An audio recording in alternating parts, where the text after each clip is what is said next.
Hi. Assalamu alaikum warahmatullahi wabarakatuh. Yes. My name is Zaini, and I would like to ask one question regarding about the Bible and the Quran itself.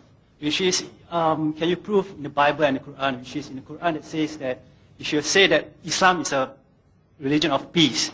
So why Allah saying that He cursed the Jews itself, whereas in the Bible it doesn't state that it cursed the Arabs, for instance. So that's my question.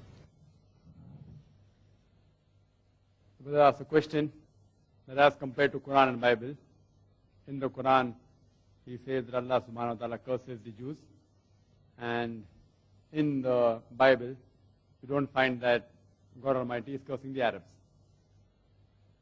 Brother, if you analyze and read the Quran, that suppose anyone makes a mistake, it's the duty of the teacher to correct that person. And if he's at fault, that person requires a scolding. So if you read the Quran in several places gives examples of the Jews. The Jews were the chosen people. Jews were the chosen people. If you analyze in the glorious Quran, 25 prophets are mentioned by name. Majority of them, most of them, they are Jewish prophets. Jewish prophets. You will find very few which are non-Jewish. So Jews were the chosen people of Allah subhanahu wa ta'ala. So Allah says, I have given you so much ni'mat, I have chosen you, yet you do not do the job. So Allah gives the answer. In Surah Muhammad, chapter 47, verse number 38, Allah says, وَإِن تَتَوَلَّوْا يَسْتَبْدِلْ قَوْمًا غَيْرَكُمْ ثُمَّ لَا يَكُنْ أَمْثَالَكُمْ. If you do not do the job, Allah will substitute in your place another people. ثُمَّ لَا يَكُنْ أَمْثَالَكُم. And they will not be like you. So Allah says, the Jews were the chosen people. They didn't do the job. Allah said, you go out and bring the other people. Now, the Arabs were looked down by the Jews. The Jews looked down on the Arabs. These people, these ignorant people, what will they tell us something? What's the use of telling them about the religion?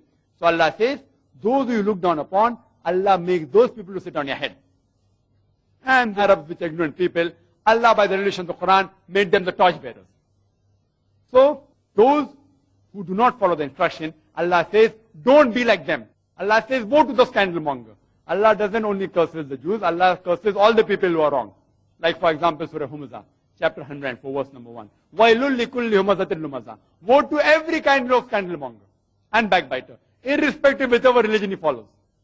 Even if he's so-called Muslim, if he backbites, Allah says, woe to them, curse them. Anyone who doesn't follow Allah's commandment, abstains and goes against Allah's commandment, Allah doesn't like them. The question is, why didn't God Almighty in the Bible curse the Arabs?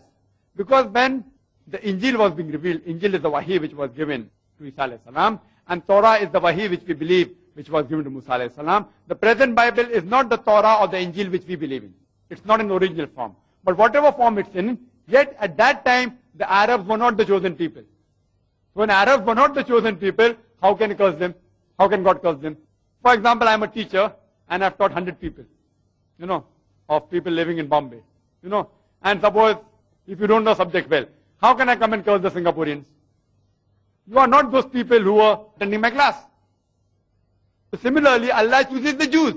So when He has chosen the Jews at that time, the Arabs were not the chosen people. So the question of Allah subhanahu wa ta'ala cursing them doesn't arise.